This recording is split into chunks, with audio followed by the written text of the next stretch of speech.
भज मन गोविंदा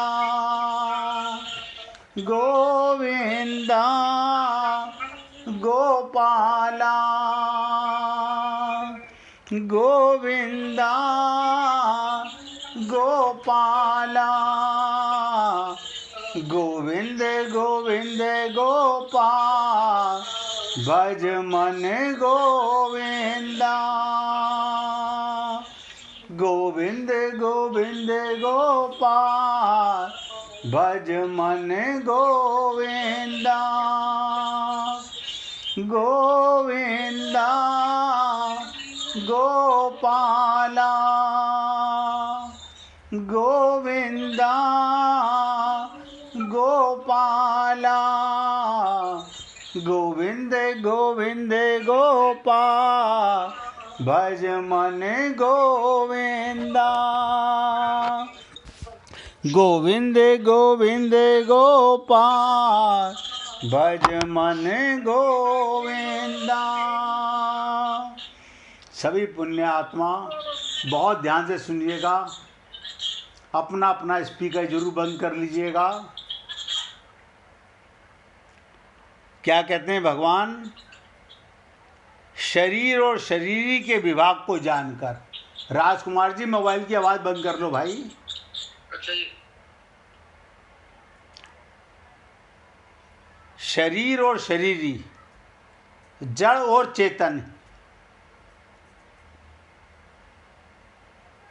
के विभाग को जानकर, ये दो हैं, एक नहीं है। शरीर जड़ है, मिट्टी का है, पंचमहाभूत का है, और आप चेतन हो, परमात्मा के अंश हो। ये ज्ञान नहीं, पहले श्रद्धा, फिर विश्वास, फिर ज्ञान होता है। पहले श्रद्धा हो अपने गुरु के प्रति, फिर विश्वास हो, और साथ में फिर ज्ञान होता है पक्का। पंगु विश्वास नहीं। तो कहते हैं शरीर और शरीर के विभाग को जानकर शरीर विभाग से संबंध विच्छेद करना। अब बताइए,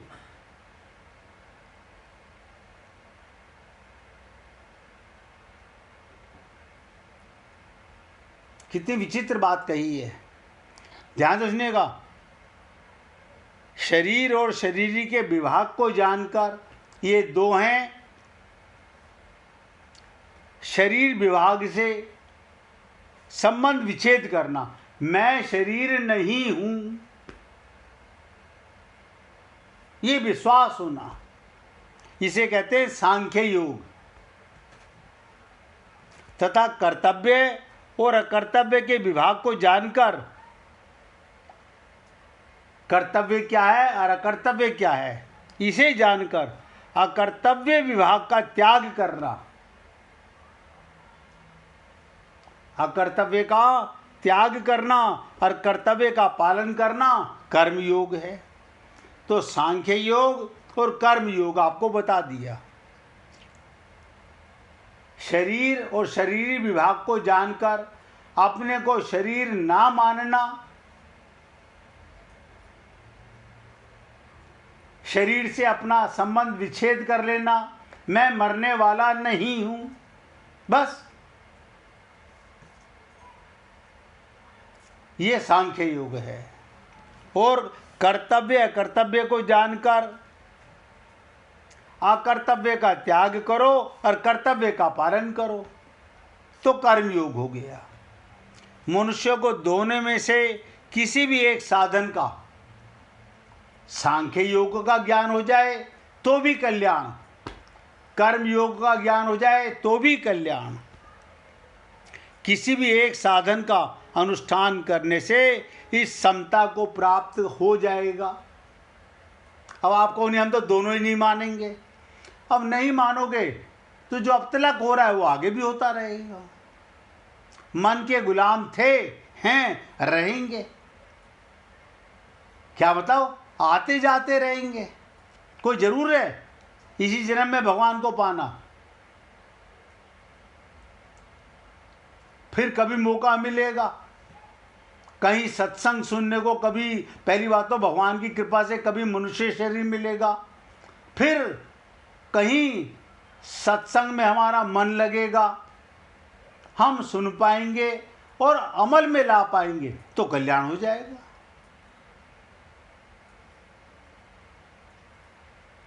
मनुष्य ने दोनों में से किसी एक साधन का अनुष्ठान करके इस समता को प्राप्त कर लेना चाहिए, कारण कि समता आने से मनुष्य कर्म बंधन से मुक्त हो जाता है। बस समता आ गई, कर्म करता हूँ लेकिन बंधन नहीं है, दुकान चलाता हूँ दुकान मेरी नहीं है, कारखाना चलाता हूँ कारखाना मेरा नहीं है, परिवार की सेवा करता हूँ परिवार मेरा नहीं है। बताइए, ये समता है, इसे कहते हैं समता। और हम जो कर रहे हैं उसे कहते हैं विषमता। अपने मन मियाँ मिट्ठू बने रहिए, अपने आप में कितने खुश होते रहिए, नतीजा पहले से बता रहा हूं, ठन ठन गोपाल मिलने वाला है।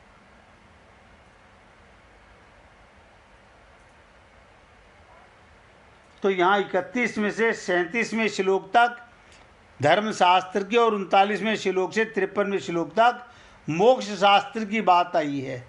धर्म से लौकिक और पारमार्थिक दोनों तरह की उन्नति होती है। धर्म से लौकिक और पारमार्थिक, धर्मशास्त्र कर्तव्य पालन मुख्य है, धर्म कहो चाहे कर्तव्य कहो एक ही बात है। ध्यान दीजिएगा, धर्म कहो या कर्तव्य कहो एक ही बात है। क्या मतलब हुआ इस बात का? सुन लीजिए, समझ आ जाए, नहीं आए तो पूछ लीजिए। जो करना चाहिए, जो करना चाहिए उसको ना करना भी अकर्तव्य है।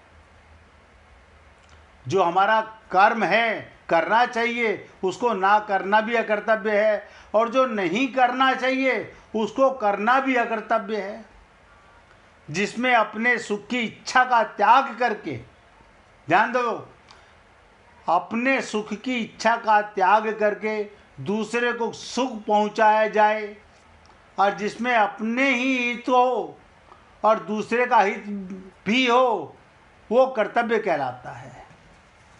यानी अपने सुख की इच्छा का त्याग करके, हाय राम,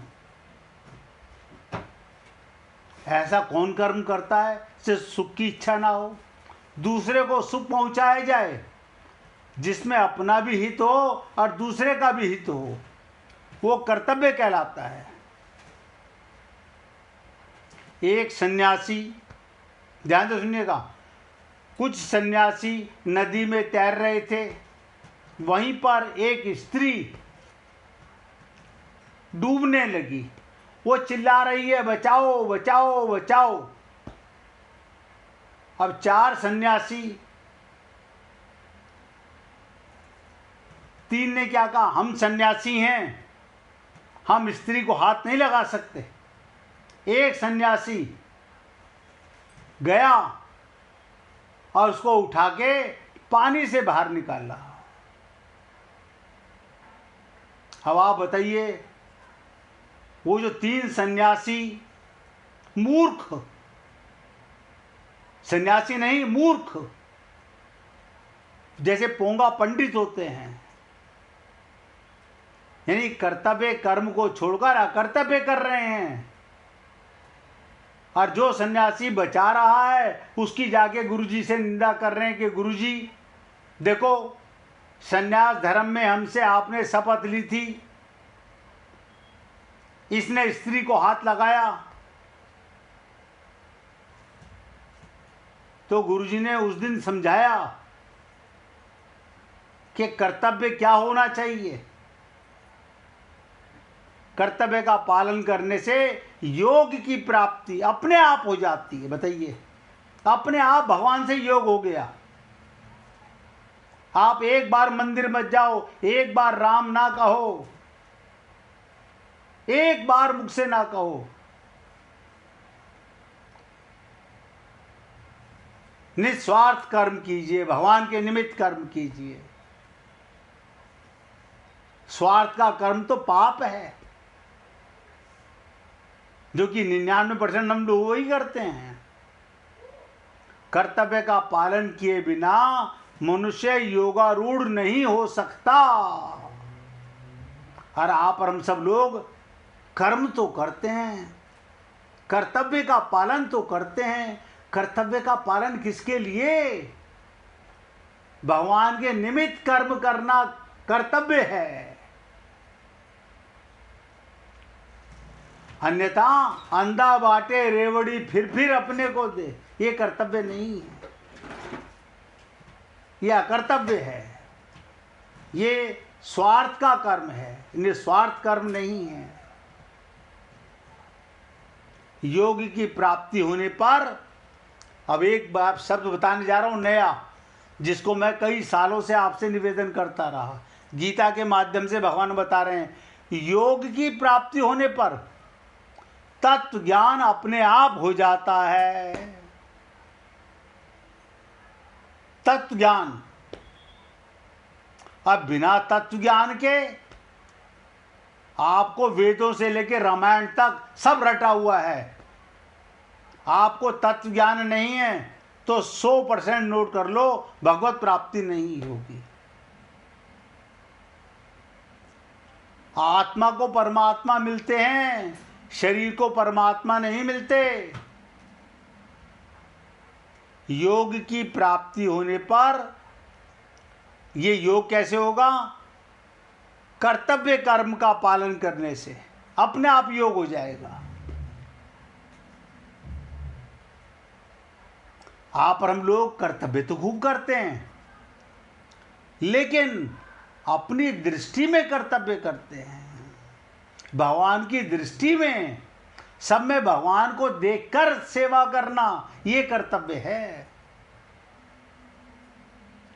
अपने अपनों के लिए कर्तव्य करना, ये तो पाप हो रहा है। अपनी दृष्टि में बहुत बड़ा काम कर रहे हैं हम।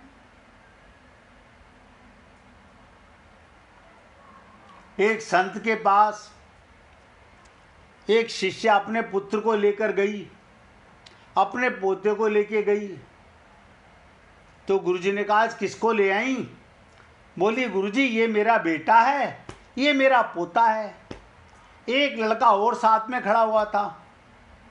गुरुजी इसको आशीर्वाद दे दीजिए, गुरुजी इसको भी आशीर्वाद दीजिए। गुरुजी ने सोचा हो सकता है ये दूसरा लड़का और साथ में खड़ा है, इसको भी लेकर आए। नहीं नहीं गुरुजी, ये मेरा नहीं है। गुरुजी बोले, मैं पहले उसको आशीर्वाद दूंगा। नहीं नहीं गुरुजी, मैं तो इनको कह रही हूं, इनको दे दीजिए। अब आप बताइए, गुरु की आंख भी फोड़ना चाहते हैं हम, अपना पराया बता करके। गुरु की दृष्टि में सब भगवान हैं, सब भगवान के बच्चे हैं, लेकिन हम पापी हैं ना, स्वार्थी हैं। हम ये बताना चाहते हैं, नहीं नहीं गुरुजी, ये तो कामवाली का बेटा है, साथ साथ आ गया पीछे पीछे। आप बताओ, ऐसे शिष्य और ऐसी शिष्या क्या कभी किसी को गुरु धारण कर सकती हैं? आज संसार में खूब ऐसा चल रहा है। तो भगवान कहते हैं, अपने सुख की इच्छा का त्याग करके दूसरे को सुख पहुंचाया जाए, और जिसमें अपना ही हित हो और दूसरे का भी हित हो, वो कर्तव्य कहलाता है। अपना सुख ना मिले कोई बात नहीं, दूसरे को सुख पहुंचे। अपना भी हित और दूसरे का भी हित। जैसे संत महात्मा क्या करते हैं, अपना भी हित चाहते हैं, अपनों को भी भगवान से मिलाना चाहते हैं और हमको भी भगवान से मिलाना चाहते हैं। ये कर्तव्य कहलाता है। तो भगवान कहते हैं कर्तव्य का पालन करने से योग की प्राप्ति। मतलब योग की प्राप्ति होने पर तत्व ज्ञान अपने आप हो जाता है।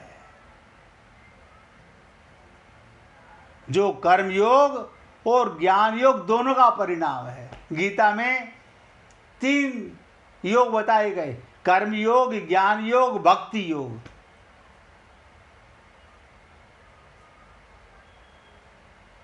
अपने आप बताइए, कर्म योग भी हो गया, ज्ञान योग भी हो गया है। ज्ञान कहां से आ गया?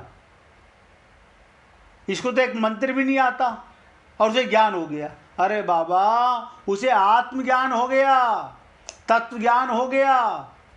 और वो तोता नहीं, तोता रटन नहीं करना चाहता। आप और हम लोग उसको ज्ञानी समझते हैं, जिसको मंत्र रटे हुए हों। भगवान भाव के भूखे हैं। भगवान के लिए शुद्ध क्या है और अशुद्ध क्या है?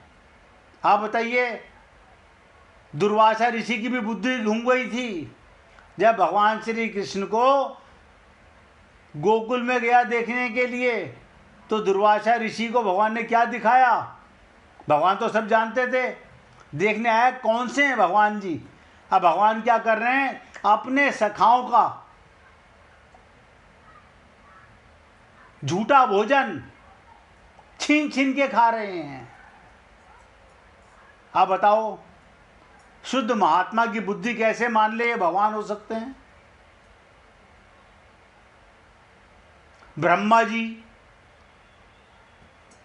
आप सोचिएगा, जिन्होंने नथिंग से संसार बनाया, उनकी भी बुद्धि भ्रष्ट हो गई। ये भगवान तो नहीं हो सकता। फिर भी परीक्षा ली, अब फिर प्रार्थना कर रहे हैं हाथ जोड़ के भगवान से। वही काम हम करते हैं।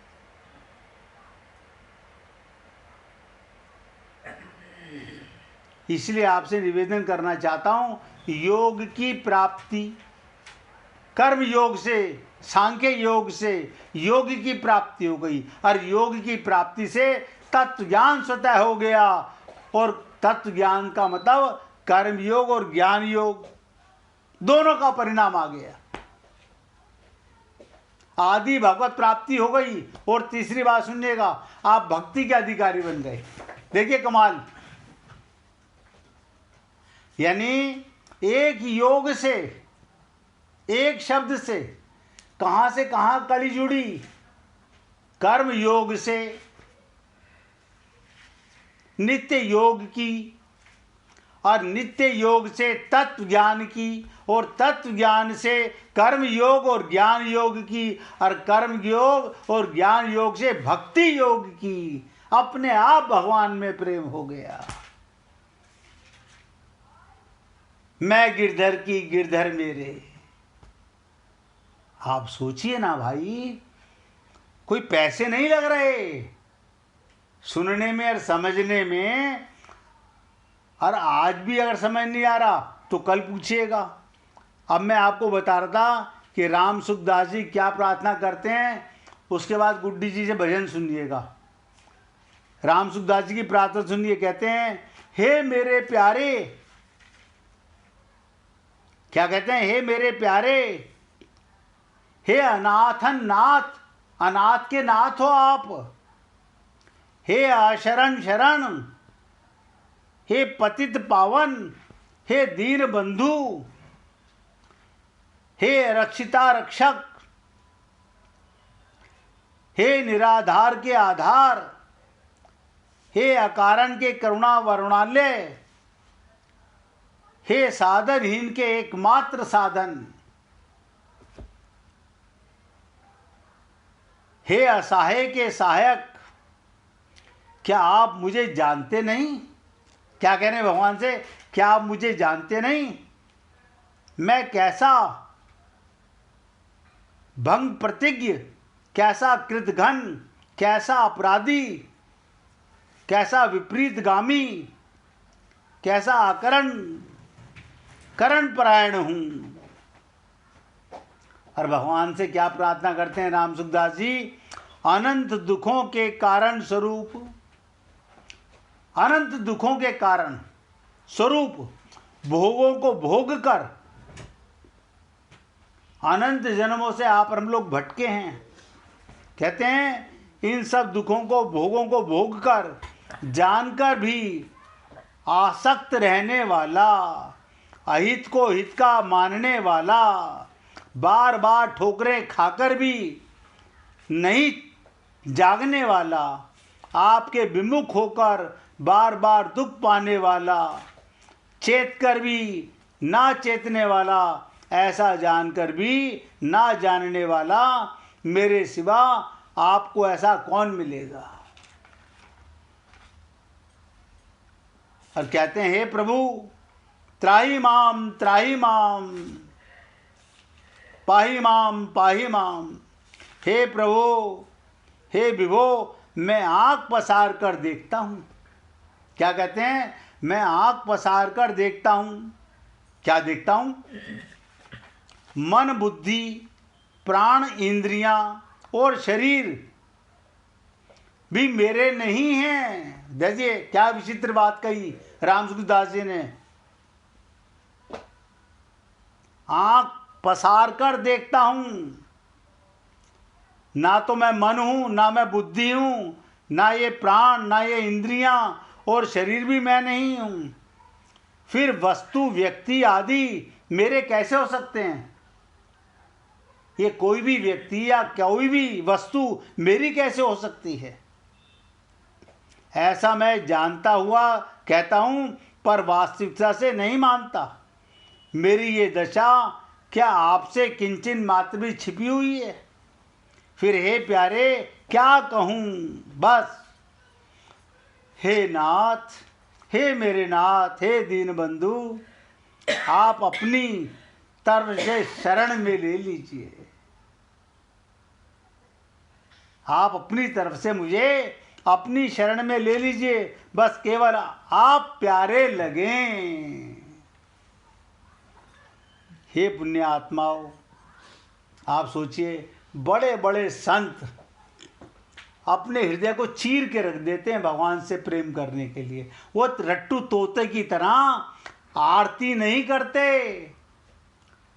वो श्लोकों से प्रार्थना नहीं करते, मंत्रों से प्रार्थना नहीं करते, वो हृदय के प्रेम पत्र भगवान को लिखते हैं। और आप और हम लोग रट्टू तोते की तरह पता नहीं क्या क्या रटते रहते हैं। कई बार आपसे निवेदन किया है, अच्छा लगे तो जीवन में उतारिएगा। आज अपने शब्दों को यहाँ विराम दे रहा हूँ। अब आप गुड्डी जी से भजन सुनिए, सुनाइए।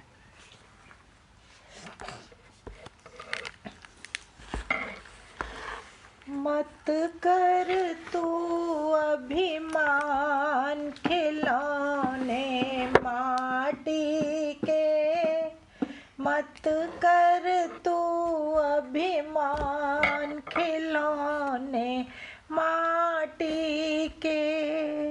वक्त बड़ा बलवान खिलौने माटी के, वक्त बड़ा बलवान खिलौने माटी के।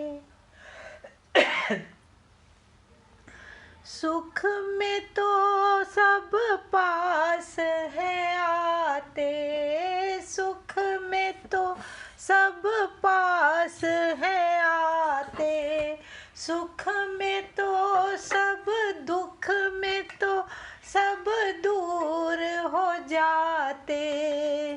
तू इसकी सच्चाई जान खिलौने माटी के, मत कर तू अभिमान खिलौने माटी के।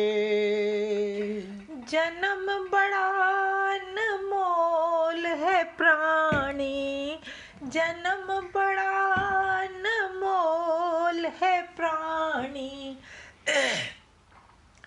तूने इसकी कदर